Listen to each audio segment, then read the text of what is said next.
కందరవ పులుసు మీరు ఏదైతే చెప్పారో దీనికి ఏమేమి పదార్థాలు కావాలో ఒకసారి చెప్పేస్తే. Okay madam. ఇది కంద ఉడకబెట్టి తీసుకొచ్చానండి. చింతపండు రసం పులుసు తీసుకొచ్చాను. బెల్లము, బియ్యపిండి, పసుపు, కారం, ఇంగువ, ఉప్పు, ఎండుమిరపకాయలు, తాలింపు దినుసులు, కరివేపాకు. ఓకే, సో స్టార్ట్ చేద్దామా? Okay madam. సో ఈ పులుసు దేంట్లోకి బాగుంటుంది జనరల్ గా? అన్నం తోట? ఓన్లీ రైస్ అండి. Only rice. Only rice. ఫస్ట్గా మనం ఆయిల్ వేసుకోవాలి. ఓకే, దీనికి కొంచెం ఎక్కువ ఆయిలే పడుతుంది. సో ఇప్పుడు మీరు చూపించబోయే రెసిపీ స్పెషాలిటీ ఏంటి ఈ కందరవ పులుసు?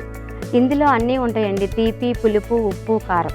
మన ఉగాది పచ్చడికైతే అన్ని రకాల షడ్రుచులు ఎలా ఉంటాయో ఇందులో కూడా అలాగే అన్ని రకాలు ఉంటాయి అన్నమాట.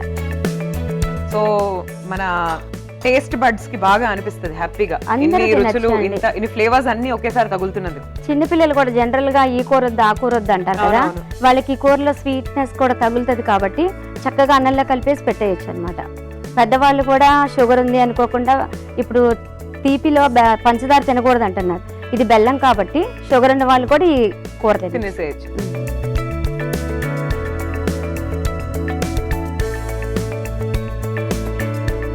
అలాగే ఎండుమిర్చి కూడా వేయాలండి దీనికి సరిపడా. ఓకే,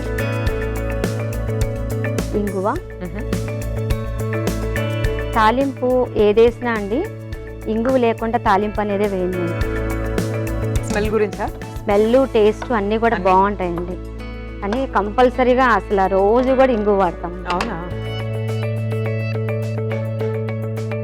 సో నెక్స్ట్ టైం వేసుకోవాలి కొంచెం కరివేపాకు. నైస్ అండి, మంచి స్మెల్ వస్తుంది, చాలా మంచిది. సో మీ అమ్మగారి దగ్గర నుంచి రెసిపీ నేర్చుకున్నాను చెప్పారు కదండి? అవునండి, మా అమ్మగారు చాలా బాగా చేస్తారు వంటలు. అన్ని రకాలు, ఈ తరం వంటలు, పాత తరం వంటలు కూడా అన్నీ చేస్తారు ఆవిడ. ఆవిడ దగ్గర చాలా నేర్చుకున్నాను. అలాగే నేను పిల్లలు స్కూల్కి వెళ్ళిపోయాక ఖాళీగా ఉంటాం కదా, అప్పుడు కుకింగ్ క్లాస్కి వెళ్ళేదాన్ని అనమాట. 3 years వెళ్ళాను. అలాగే మా నైబర్స్ గుజరాతీలు, మార్వాడీస్ ఉంటారు, వాళ్ళందరి దగ్గర. అందుకని కర్ణాటక వంటకాలు, ఇలా చాలా చాలా వంటకాలు అన్నీ కూడా నేర్చుకుని అన్ని ఇంట్లో చేస్తూ ఉంటాను. సో మీకు జనరల్ గానే కుకింగ్ అంటే బాగా ఇంట్రెస్ట్? తినను కానీ చేస్తాను ఎక్కువ. దీని తర్వాత ఇది వేగాకండి ఈ చింతపండు మనం పులుసు తీసాం కదా, ఇది పోసేస్తాం.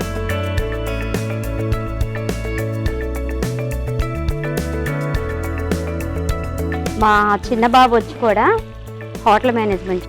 ఓకే, సో తనకు కూడా ఇంట్రెస్టా కుకింగ్ అంటే? బాగా ఇంట్రెస్ట్. అవునా? ఇందులో ఇప్పుడు ఉప్పు వేయాలండి దీనికి సరిపడా.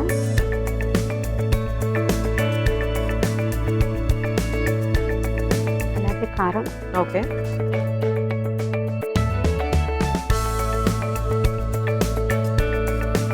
పసుపు.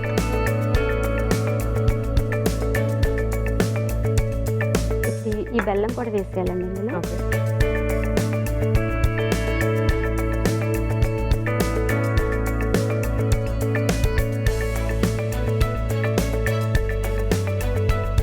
ఇది కొంచెం కరిగిపోవాలండి.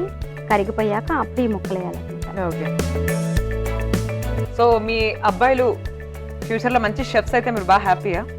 హ్యాపీయే కానీ మేడం, యాక్చువల్గా మా చిన్న అబ్బాయి ఇక్కడ కొన్ని హోటల్స్లో కూడా హైదరాబాద్లో చేశాడు. తర్వాత దుబాయ్లో జాబ్ వచ్చింది. ఓకే, జాబ్ హోటల్ మేనేజ్మెంట్లోనే జాబ్ వచ్చాక పంపించేద్దాం అనుకున్నాం. కానీ వాళ్ళు 3-4 years అగ్రిమెంట్ అడిగారు. పంపించనని చెప్పారు. అక్కడికి వెళ్ళాక తెలియదు అక్కడ రూల్స్ అంట అలాగా. అవునవును, అంటే నేను ఏమంటున్నా ఎందుకని పంపించలేదు అంటే అదే చెప్తున్నానండి. అక్కడ వాళ్ళు 3-4 years వరకు మళ్ళీ ఇండియా పంపించిన అన్నారు. అక్కడికి వెళ్ళాక ఎలాంటి జాబ్ ఇస్తారు, ఏం జాబ్ ఇస్తారో తెలియదు కదా, అందుకని మేమే భయం వేసి ఇంకా అక్కడ వెళ్ళిన తర్వాత పైసా పైసా పైసా హ్యాపీగా పైసా. కానీ ముందు మనకి మన వాళ్ళంటే మనకు దగ్గర ఉంటే భయం ఉండదు కదండి, అదేదో పైసా ఇక్కడే సంపాదించుకోవచ్చు అని ఇంకా మేము తన్ని పంపించకుండా ఉంచేసాం. కష్టపడితే ఇప్పుడు అక్కడ ₹1,00,000 వచ్చింది అనుకోండి, కష్టపడితే ఆ 1,00,000 ఇక్కడే సంపాదించుకోవచ్చు. ఇక్కడ మనకి ఎంత కావాలంటే అంతే సంపాదించుకోవచ్చు. అక్కడికి వెళ్ళాక పిల్లలు మన బ్లడ్ రిలేషన్ అనేది దూరం అయిపోతుంది. ఇప్పుడు చూడండి, ఫారిన్ వెళ్ళాలని చాలా మంది వెళ్తున్నారు, చదువుకొని వచ్చేస్తాం అంటున్నారు, కానీ వాళ్ళు రావట్లేదు, అక్కడికి అలవాటు పడిపోతున్నారు. మేడం ఇది కరిగిపోయాక కన్నా ఉడకబెట్టేసానండి. ఇది ఉడకబెట్టిన ముక్కలు వేసేస్తాం. కానీ ఒక రకంగా మంచిదే కదా, వాళ్ళంతా బెటర్ లైఫ్ చూస్తున్నారు కదా. బెటర్ లైఫే కానీ మేడం, తర్వాత ఫ్యూచర్ అక్కడే, ఇంకా ప్రెసెంట్ ఫ్యూచర్ ఇంకా అన్నీ అక్కడే.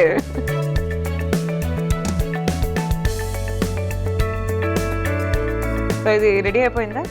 2 minutes మేడం. minutes ఇది ఆ? కొంచెం ఇలా మూత ఉడికాక పెడతారా మరి?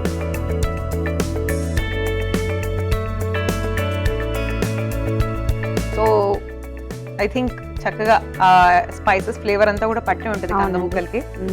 ఇప్పుడు So, మూత తీసేసి తీసేద్దాం. ఈ బియ్యం పిండి ఓకే.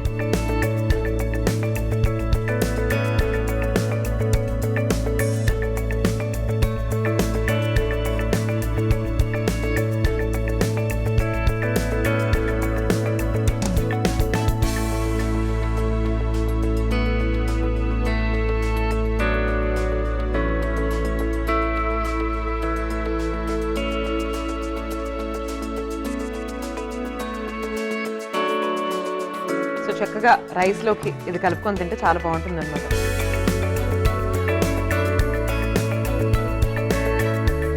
అయిపోయిందా? అయిపోయింది. డిష్ అవుట్ చేసేద్దామా? చేసేద్దాం. స్టవ్ ఆఫ్ చేసేస్తున్నానండి. మీకు ఇది కూర అయిపోయాక ఇలాగా ఆయిల్ రావాలి.